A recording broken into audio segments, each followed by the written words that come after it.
बड़ा सवाल है, चांद पर कैसे बसेगी इंसानों की बस्ती? चांद पर बसे शहर का नजारा कैसा दिखेगा? क्या चांद की जमीन पर भी धरती जैसी फसल लहराएगी?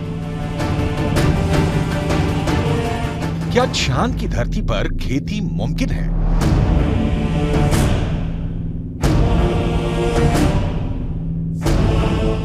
विज्ञान कहता है कि चांद पर अभी इंसानों के रहने लायक वातावरण नहीं है, लेकिन नासा का कहना है कि आने वाले वक्त में चंद्रमा की धरती को रहने लायक बनाया जा सकता है। लेकिन दावे के मुताबिक चांद पर बसने वाली बस्ती नहीं होगी सस्ती।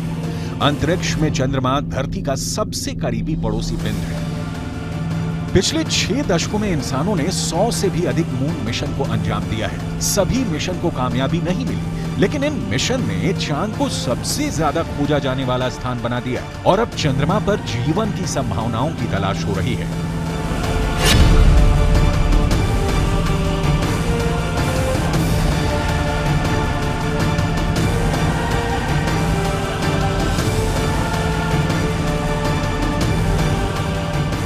अभी तक चंद्रमा से जुड़ी कई हैरान कर देने वाली जानकारियां सामने आई हैं। दावा किया जाता है कि चंद्रमा की मिट्टी में कई तरह के खनिज हैं। चांद की सतह पर पानी होने के भी सबूत मिल चुके हैं। वैज्ञानिकों का मानना है कि चांद पर जीवन के सबूत भी मिल सकते हैं। संभावना जताई जा रही है कि भविष्य में चंद्रमा पर मानव बस्ती बसाने का सपना पूरा हो सकता है, लेकिन ये काम इतना भी आसान नहीं है। चंद्रमा पर इंसान के कदम भले ही साल 1969 में पड़ गए हों,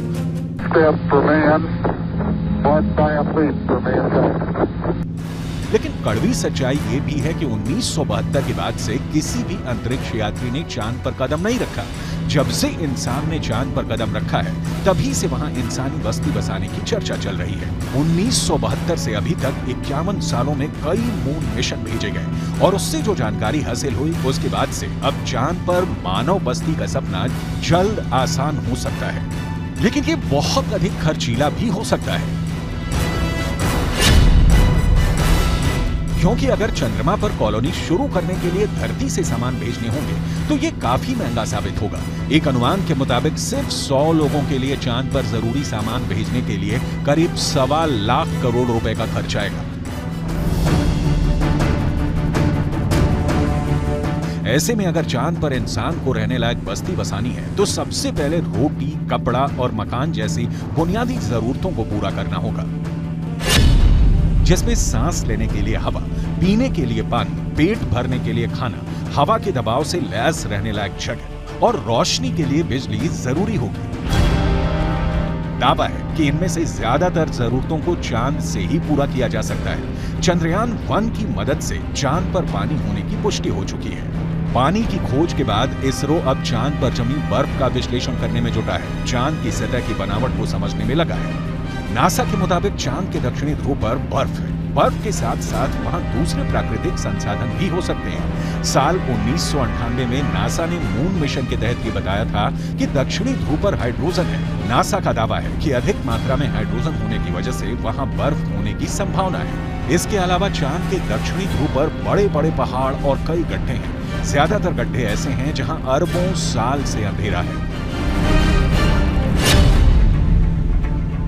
अमेरिका के नासा के मुताबिक घुप अंधेरे के बीच यहां बर्फ का जमाव हो सकता है।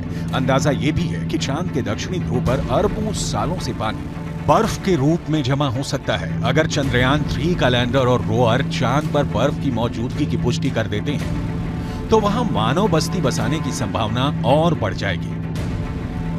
हालांकि इससे पहले भी चंद्रमा की सतह पर पानी होने के संकेत मिले थे। चांद के छाया में रहने वाले हिस्से में पानी के होने के संकेत मिल चुके हैं। वैज्ञानिकों को चांद के उस हिस्से में पानी होने के साक्ष्य भी मिले हैं जहां सूर्य का सीधा प्रकाश पड़ता है। ऐसे में अगर चंद्रयान 3 चांद के दक्षिणी ध्रुव पर पर्याप्त बर्फ होने की पुष्टि कर देता है तो चांद की सतह पर मौजूद बर्फीले पानी से इंसानों की बस्ती और चंद्रमा पर अर्थव्यवस्था के लिए आधार को तैयार करने में मददगार साबित हो सकती है। आइए रसायन विज्ञान की भाषा में समझ लेते हैं कि ये कैसे मुमकिन हो सकता है। रसायन विज्ञान में बर्फीले पानी का रासायनिक सूत्र होता है H2O। पानी एक एक अणु में हाइड्रोजन और ऑक्सीजन 2:1 के अनुपात में मौजूद होता है, यानी पानी के एक अणु को हाइड्रोजन और ऑक्सीजन में तोड़ा जा सकता है। H2O equals H2 plus O2, यानी पानी की मौजूदगी में चांद पर सांस लेने के लिए ऑक्सीजन बनाना आसान है। वहीं पानी से हाइड्रोजन और ऑक्सीजन को अलग करके ईंधन के तौर पर इस्तेमाल कर सकेंगे। साथ ही साथ पानी से चांद पर बिजली भी तैयार की जा सकती है। साफ है, चांद पर मौजूद पानी कई समस्याओं का समाधान हो सकता है। पानी के इस्तेमाल से सिंचाई के लिए खेती का काम भी आसान किया जा सकता है, क्योंकि चांद पर इंसानों की बस्ती को लेकर रिसर्च कर रहे वैज्ञानिकों को तब बड़ी कामयाबी मिली थी जब चांद की मिट्टी में पौधे उगाए गए। अपोलो 11 मिशन के दौरान करीब 22 किलो सामान चंद्रमा से लाया गया था। इसमें तकरीबन 50 चांद के चट्टानों के टुकड़े और चांद की मिट्टी शामिल थी। शोधकर्ताओं को इस बात का बिल्कुल भी अंदाजा नहीं था कि चांद की धूल भरी मिट्टी में कुछ उग भी सकता है या नहीं। उन्होंने इसे एक प्रयोग के तौर पर लिया कि अगर अगली पीढ़ी में कोई चांद पर जाता है तो वहां पर कुछ उगा सकता है। जो नतीजे सामने आए उसने वैज्ञानिकों को चौंका दिया।